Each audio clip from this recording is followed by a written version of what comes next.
Kane is in the building.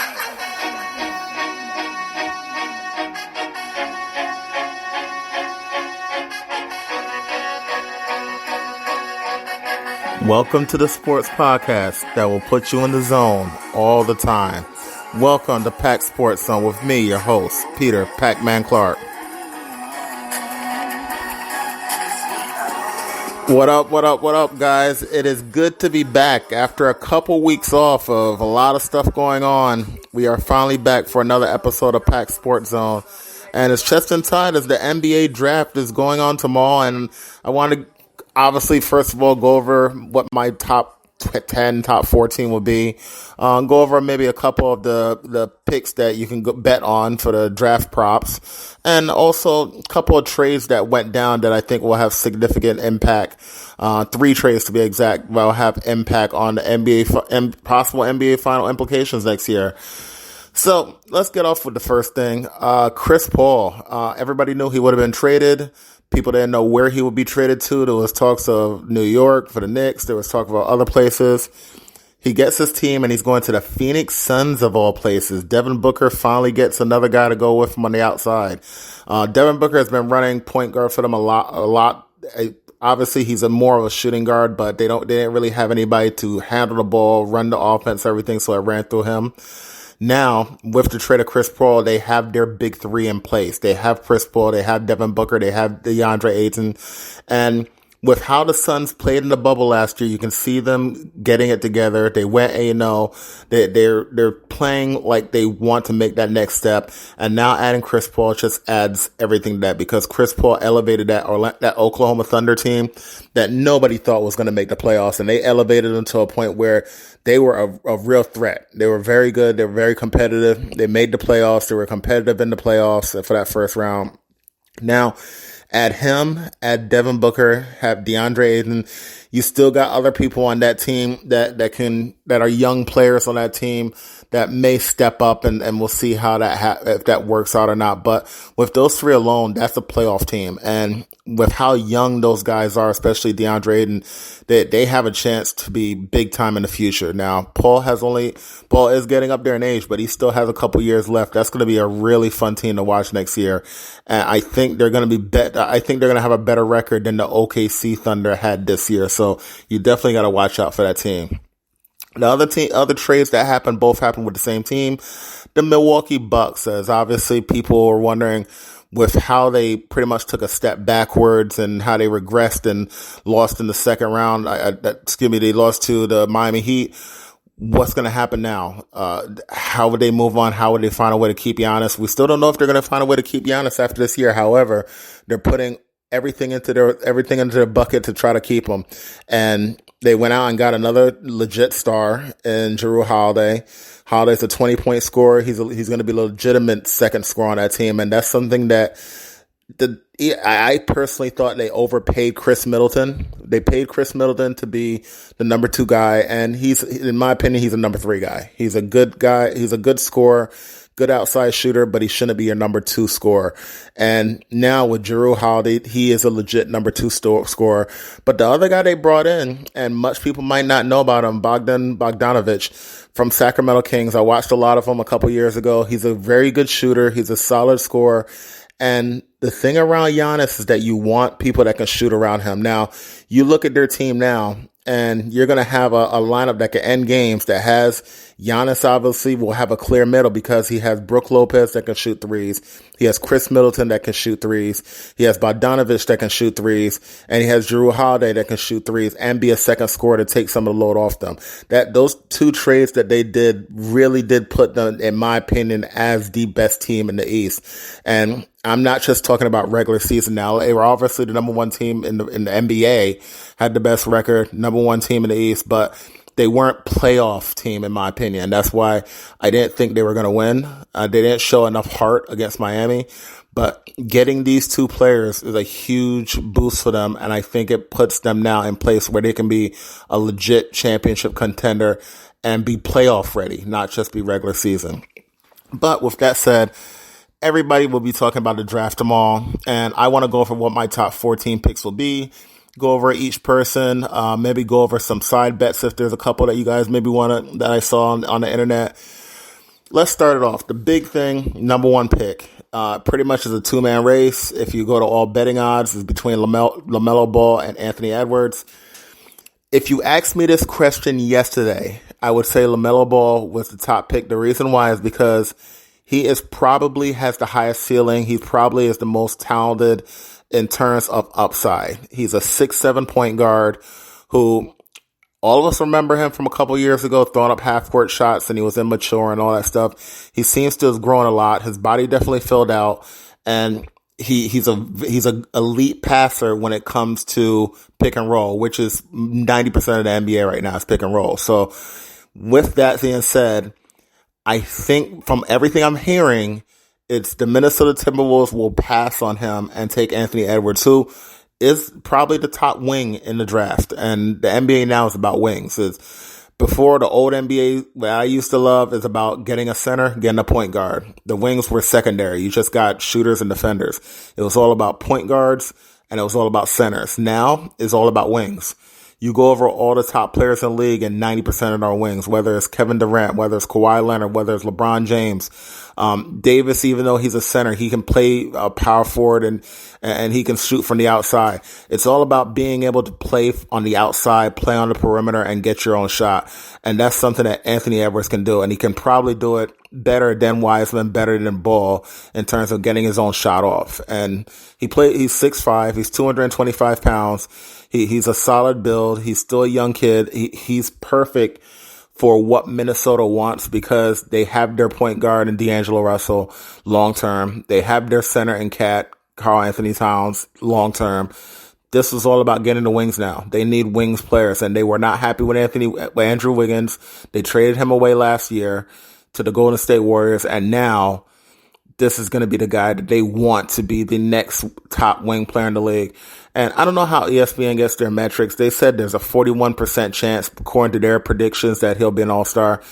I don't know about all that stuff. I don't know about how they put their rankings, but I do think he's going to be a very good, solid player. That whether he makes the all-star team or not, I think he's going to be a big help to that team. He's extremely athletic, a good defender, and those are some of the things that Wiggins didn't do. He didn't like to defend. And there was a lot of things he just didn't seem to work hard at, and that's the reason why Jimmy Butler never got along with him. So we'll see if it works with Anthony Edwards. So I have Anthony Edwards going 1 to Minnesota. Number 2, this will all depend on if Golden State keeps the pick. If Golden State trades their pick, which they want to do, they want to get another star in there, so they rather trade the number 2 pick and get another star in there. So if they trade the pick, the number 2 pick will be LaMelo Ball, because somebody will trade up for that talent. He's the most talented, probably the most highest ceiling player in the draft. Somebody will trade up for a 6'7" point guard that can shoot.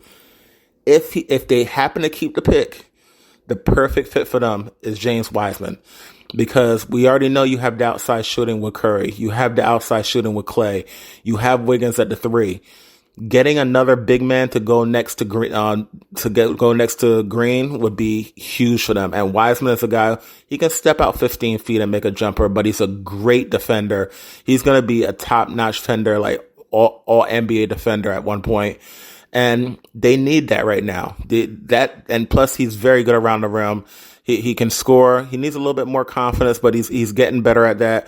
He only played 1 or 2 games in college. Obviously, we had the scandal with Penny Hardaway. He decided to take the rest of the season off. All that is nothing right now. All that matters is that he's motivated to play. If he's motivated to play, he could be, the guy that he reminds me a lot of is, and this is a very high ranking, so I don't really want to put this much pressure on the kid, but he reminds me a lot of David Robinson. David Robinson is a guy who can step out a little bit. He was a very strong defender. He can play down low, and he does a lot of fundamentals well. And I think James Wiseman is that type of guy. Number 3 with the Charlotte Hornets. Listen, LaMelo Ball, I think, has to be the pick. Like I said, he's the highest ceiling guy in the draft, and New Orleans needs somebody to be the creator, because Lonzo Ball, he seems to play best off the ball when somebody else is creating. If they happen to let him fall to number 4, the Bulls will run up there. I'm telling you, the Bulls covet LaMelo Ball as their number 1 player in the draft, and they will run up to. I know they're doing it off Zoom, but they'll find a podium to run up to select LaMelo Ball if he ever fell to number 4. But I think he goes number 3. So with him going to number 3 to Charlotte, I think I said New Orleans, it's Charlotte to number 3. Now you have the Chicago Bulls. Everything's new. There's no more Garth Foreman. There's no more John Paxson. So everybody is finding it very hard to gauge what they will do. Obviously, a name that has been mentioned a lot with them is Deni Avdija, the Israeli player, that 19-year-old. He won the under 20 years old MVP over there. And just to give you a little background on him, his numbers won't pop out. I think he averaged like 12 points and like 4 rebounds, something like that. So his numbers won't pop out, but he's an okay shooter, not great. He's a very good passer. He's a guy who's a point forward. Some people have tried to compare his game style with I'll tell you the person that I think that I heard David Blatt on TV. He's a four-time coach of the year over there in Israel, so he knows the players better than anybody else. And the person he compared him to is a blast from the past, Detlef Schrempf. Detlef Schrempf is the guy that can play the 3. He can play the 4. He's a solid shooter. I remember him playing back in the day with all those older teams, Milwaukee, Seattle, whatever, Indiana. But if the Bulls, who need a wing player, want to select a guy like that, I mean, listen, this is the year to do it. They need a star in there. They have potential guys, obviously Zach LaVine. They have Lauri Markkanen, who's going into the final year of his deal. They obviously have Wendell Carter Jr. They need him to stay healthy. And they have their draft pick last year with Kobe White. So they need a wing to go with those 4 players. And they're trying to change around things. I think there could be a couple trades that goes along. The other player that I hear with the Chicago Bulls, the rising guy, Patrick Williams from FSU. He's a wing player, 6'8", 225 pounds, a top tier defender. That's what he is. He can play some offense. He has some talent on offense, but he has room to grow. He's not there yet on offense, but on defense, he has the type of defense that teams covet. And if the Bulls are going to have scoring from LaVine, they're going to have scoring from Lauri, they're going to have scoring from Kobe White, they need somebody to defend, and he would be a great fit to that team. So the 3 players you're going to hear mentioned with the Bulls, if LaMelo Ball falls to them, they will run up there and pick him. And by the way, if they do pick him, you can expect the trade to happen between most likely Zach LaVine, unless they decide to play really small with Kobe White, Zach LaVine, and with LaMelo, even though he's 6'7". None of those guys are really wing players. So they're not, in terms of wing players, you're not a 6'7", 6'8", 6'9" wing small forward that they're under now. So it's going to be tough for them because LaVine is under 200 pounds. Kobe White is under 200 pounds, and LaMelo Ball is about 200 or less pounds. So you got 3 guys that are not really big in size. So it's going to be tough to keep them all 3. But if LaMelo Ball does not fall to them, Patrick Williams and Deni Avdija from Israel, those are the 2 guys to look for them. In this situation, I'm going to say Ball does go 3rd to Charlotte. So I have them actually going with the upset and picking Patrick Williams to have the elite defender to go for the scoring on that team. Moving on to the 5, the guy that I actually definitely wouldn't mind the Bulls picking, but I really haven't heard anything with them taking him, Obi Toppin. Dayton Player of the Year in college basketball. He's a guy that he's NBA ready on offense. How I just said Patrick Williams is getting there on offense, but he's there on defense. It's the complete opposite with Obi Toppin. Obi Toppin is an explosive offensive player that should be better on defense than he is. He has long arms. He can jump out the building. He has the length, but for some reason his feet are slow when it comes to guarding small forwards. So that's going to be the issue with him. He's going to have to play the 4. He can't play the 3 consistently. And if you play him at the 4, he's going to score. That's how it is. He can score. He's an okay defender, but he's just not there yet. And he can't guard on the wing. He has to be guarding near to the rim. And when you play small, he's perfect to play at center. He can play with his back to the rim. He's a good passer. He can score from the outside. He can do everything on the offensive side of the ball. Defensively is a different story. And he would be a perfect fit for Cleveland, too, because they just need talent in there. They've been picking a couple people lately. They have a couple guards in there for the past couple years. They need a big man, and he would be a perfect fit for them. Atlanta. Nikia, and I apologize for saying this because it's a very hard name for me to pronounce. Onyeka Okongwu from USC. He's a guy that I think will be big for them. He's a big-time shot blocker. He's 6'9", 245 pounds. He will fit as obviously he won't start there with what they have there right now, but because he plays the same position as John Collins, and even if you're going to play him at center, they already have a spot there. But he's a guy that's a big-time shot blocker. He's good around the wing. He reminds me a lot of Wendell Carter Jr., who went top 7. He went, I think, number 7 to the Bulls. So this will be a perfect spot for him to go as Atlanta's picking 6, and they just need talent in there. They have some good players in there, but they just need as much talent as possible. Maybe it'll eventually lead to a trade where they can combine some of these guys, but right now it's just picking the best available player with Atlanta. When you're a top 10 team and top 10 pick, and you haven't been playing well for the past couple of years, you just want talent, and you'll find a way to make it work. Number 7, they would be thrilled if Denny Avdija landed to them, and in my draft he does.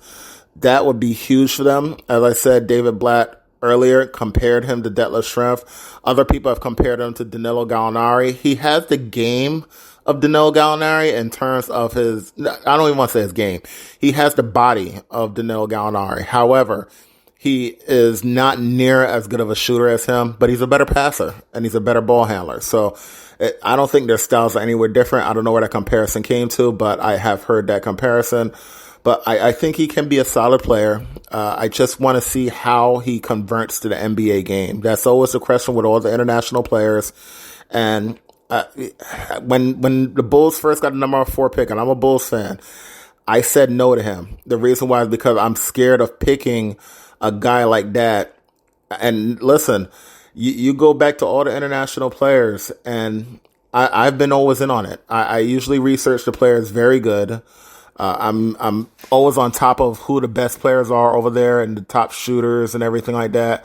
And I paid a lot of attention to him. And also I paid a lot of attention to in the previous year to Luka Doncic and how he played. And I was a big proponent. I wanted the Bulls to try to find a way to get him when he came into the league. And obviously that didn't happen, but he was I said he was going to be the best player out of that year. And in my opinion, he was, and he is. But I just think that it's not the same thing. It's not he's a different type of player. Now, you can say he has the vision and passing skills of Luka, but he doesn't have in my opinion, he doesn't have the it factor to take over games and everything like that. But we will see. Like I said, if he falls to Detroit, they'll be happy to pick him. He'll be a great wing to their team. And if he ends up being what David Blatt said, Detlef Schrempf, that would be a huge boost to Detroit and help them out with their future. After the top 7, it's very weird in terms of picking a mock for this group. So most of these players, I think, will go in the top 20. But in terms of who to go to, it could be back and forth depending on how it looks. And I'll mention if there's numerous publications that are matching these two teams together. Nobody's matching this one together, but I just feel it fits for me. Killian Hayes, the French point guard, to the New York Knicks at number 8. I think he's a guy that I've been saying for years, the Knicks need a point guard, and they've tried to pick some point guards in the past. And I understand if they want to pass on this because he's not the Cole Anthony, he's not the NYC type point guard that's going to take over the game and late the Stephon Marbury's or anything like that. But he's a good solid point guard. He's going to make the team better. And the Knicks are not, in my opinion, not going to make that step until they get a point guard. They need a point guard. They have Mitchell Robinson at center. They have Julius Randle at power forward. Both of them are good. You look at the wings, and Kevin Knox is disappointed, but R.J. Barrett was good. So you have R.J. Barrett at 3. They need guards. That's what they desperately need. If they get some guards in there, then you can say, all right, now the Knicks will make that step. But they need some guards in there. And I think they need to start with getting a point guard. So I have Killian Hayes. Most people project him in the top 15, probably in the top, I would say top 12 to probably, top 12 range. I have him going number 8 to the Knicks. Number 9, the Washington Wizards. I have them picking Isaac Okoro, another USC player, another guy that can defend. He's a guy who can play the 3 and the 4. I mean, there's not too much to say. He's kind of similar to what Onika is, so it's just really not too much to talk about. But he's 6'6", 225. He's a very good defender. He's just I mean, he doesn't stand out to me personally. I would say that he's one of probably the overrated guys. And sorry, I said USC. I meant Auburn. But he's similar in that he's a big wide body, and I think he can defend. He can block shots. Obviously, not as good of a shot blocker as Nika, but he's one of those guys that he's going to be a good defender at the wing. And the big thing about him is that the reason why I'm not big on him is that he's not a shooter. And if you're going to be 6'6", 225, you're going to be a defender on the outside, and you got to be able to shoot. And there's a 3-and-D type league. If you're going to be a wing, you have to either be a guy to take over, or you have to be elite defender, elite shooter, or a little bit combination of both. And I don't think he's elite. I think he's okay. I think he's a good defender. He's okay on offense, but I don't see him making that break. If I had to say one person that's being put into the top 10 that is probably overrated in my opinion, that would be the person I'll pick out. Now, one person that I don't think is overrated, that I think is underrated, I would actually love if the Bulls took him all the way at 4, is the other FSU player. I talked about the Bulls possibly taking Patrick Williams from FSU. I love Devin Vassell from FSU. He's a 6'6", 180 to 200 pound player, depending on how much he is right now. He's already played 2 years at Florida State. You can see how he's gotten better. He's a solid defender. He's a very good defender. He can shoot threes. He can handle the ball a little bit. He can block shots. He can do everything that you ask him to do. I think he's the perfect type wing for the NBA because he's going to be able to play the small forward from day one. And as he stays in the NBA, he's going to be able to gain weight. If he can get up to like 215, 220, then you can slide him to the 4 in small lineups. I really like what Devin Vassell can do. And I think he would be a huge asset to whoever picks him. And I have him going to the Suns right now. And he has been mocked there for a couple of people. So if he does drop to the Suns, now you're just adding him to what I already said earlier with DeAndre Ayton, Chris Paul, and obviously Devin Booker. You're talking about a team that's getting ready to fly off now. So that would be a huge pick. And like I said, some mocks have had him going there. I think he's going to go there. That'll be a great pick for the Phoenix Suns. Number 11, San Antonio, Sadiq Bey. I know that the San Antonio Spurs are looking at small forward and power forward. They're looking for a guy that is long, that can defend on the wing. Now, Sadiq Bey out of Villanova, he's a 6'8", 215, 220 pound guy. He can defend very well on the wing. He's not a shot blocker or anything. He's not super athletic, but he's a very long player. He can shoot threes. And just like I said before, he's a 3-and-D guy. He can play defense and he can shoot threes. And that is, he fits what San Antonio likes to do, what Coach Pop is. I mean, he's not a big time talker. He just does his job, and he did that at Villanova. And Villanova players and San Antonio players are very similar. So it fits perfectly. And I said, that's another player that I've seen mocked to San Antonio a couple places because he just fits. And I think Sadiq Bey would fit perfectly right into San Antonio, where they just have a bunch of long athletes. So we'll see if that works out. Number 12, I have this guy going a little bit higher than most people. Most people have him going the 15 to 18 range. Tyrese Maxey. I think he's a rising guy out of Kentucky. He's a scorer. That's pretty much what it is. He played only 1 year at Kentucky. He can play the point guard. He can play the 2 guard. He averaged 14 points per game, 3 assists, 4 rebounds with a steal in Kentucky as a freshman. He played better as the year went on the year before in 2019, 2020. So He's just one of those guys that I think is an exciting player. Similar kind of in the mode of Kobe White, except Kobe White is more of a pure passer. White is obviously a shooter, but he can pass the ball a little bit better than Maxey can. But I think Maxey will be able to come in there. He'll be able to be solid and be able to score. He's the new type of NBA player. The new type of NBA player is you're really kind of positionless.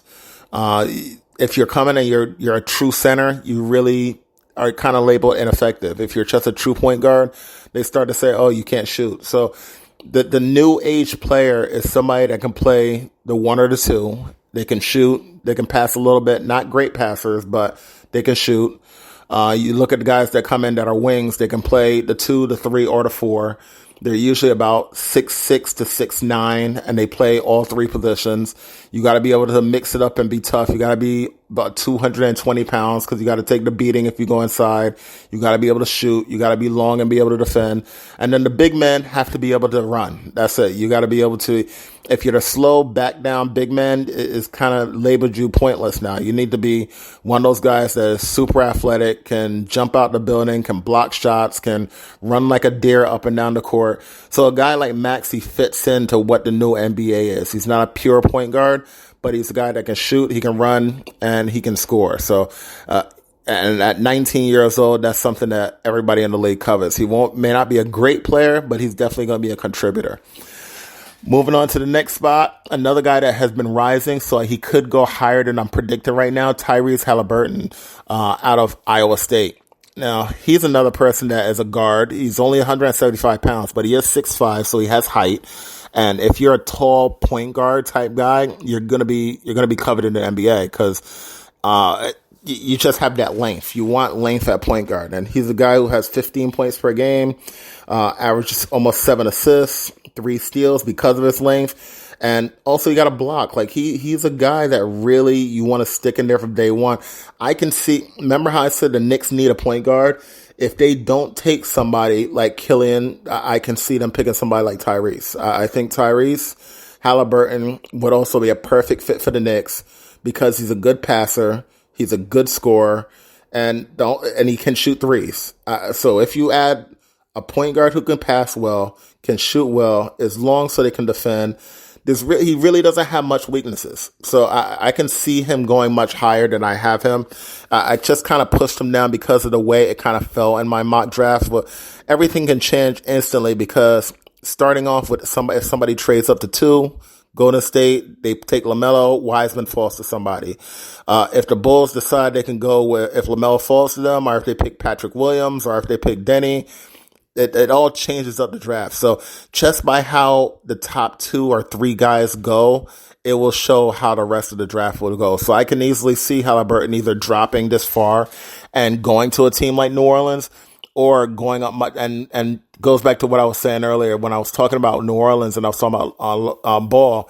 Ball is a guy who plays better off the ball, so I expect him to try to look for a creator, and he's a creator. Halliburton will be a great pick anywhere from 8 to 13. So he's going to go in the lottery. Just depends on how high he goes.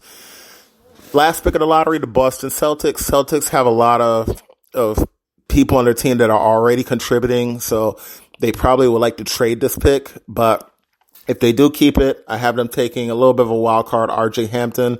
He's a guy who was very highly recruited out of high school. He decided to go and play overseas in New Zealand, and he was up and down, but the point is that he has talent. He was one of the top players in high school when he was being recruited. So he has that talent. They know he has it. And the thing about it is that when he's over there in New Zealand, it's hard to judge somebody like that. I mean, the best person that you can probably compare him to, and this will tell you the talent he has, is he if he had came out, I mean, now people don't know that. Obviously people know, but at one point you could just come straight from high school right into the NBA. If he was able to come straight into the NBA out of high school a year ago when he was able to, a year ago when he was able to eligible for that, he probably would have been a top 5, top 6 pick. But with how the NBA has changed, you have the one and done guys, you have to go to college for 1 year. It's kind of pushed him down, and things have been showing up with him. Listen, he has good size. He has good speed. He has a lot of room to grow. He has some flaws, so that's why he'll probably fall a little bit. But he has talent, and I think he could be a lottery pick, top 14. Most people have him top 15, top 16. So right around this range is where I expect him to go. So one person also I want to mention is as a sleeper. My biggest sleeper that I didn't mention so far, Cole Anthony. Cole Anthony coming into the year was projected top 3 pick in the draft. He had a bad year at Kentucky. He was injured for half of the year, and then he played bad for the other half of the year. I would not be surprised if somebody just said, you know what, this kid has the talent. I'm not going to judge him off the bad year he had in college when he was hurt.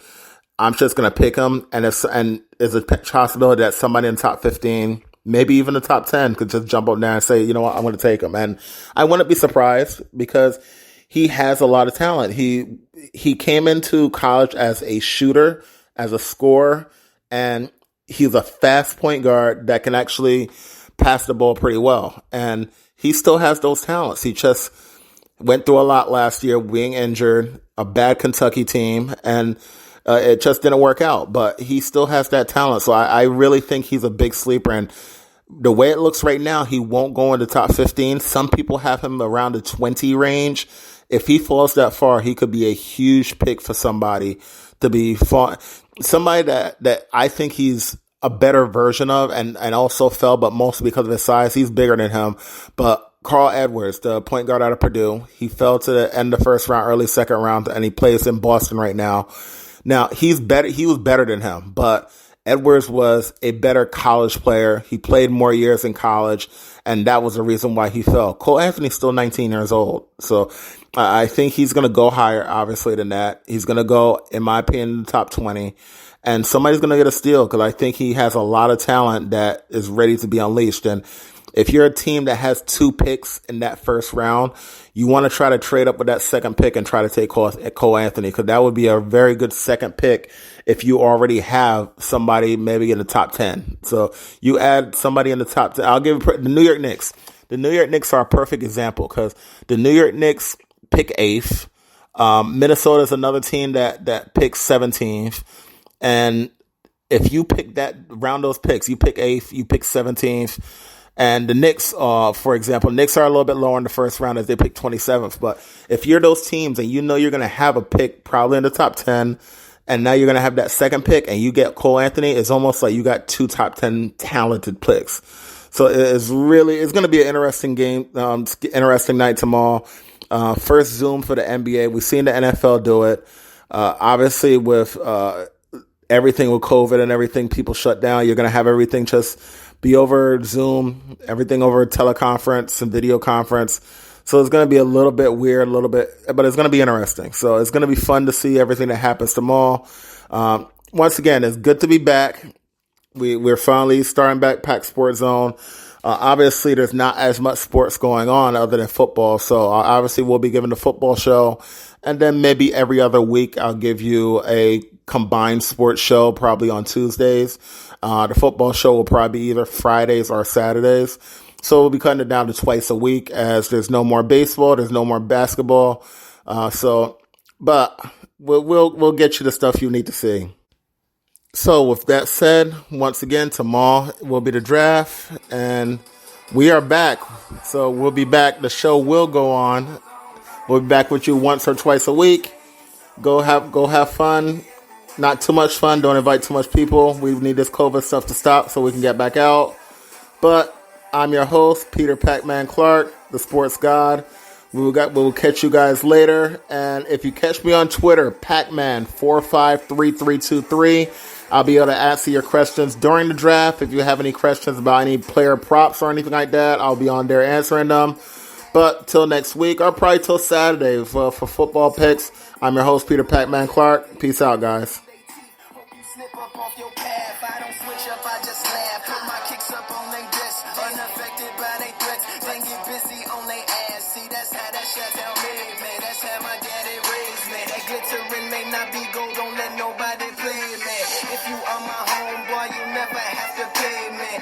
Put your hands up, in times it's hard you stand up.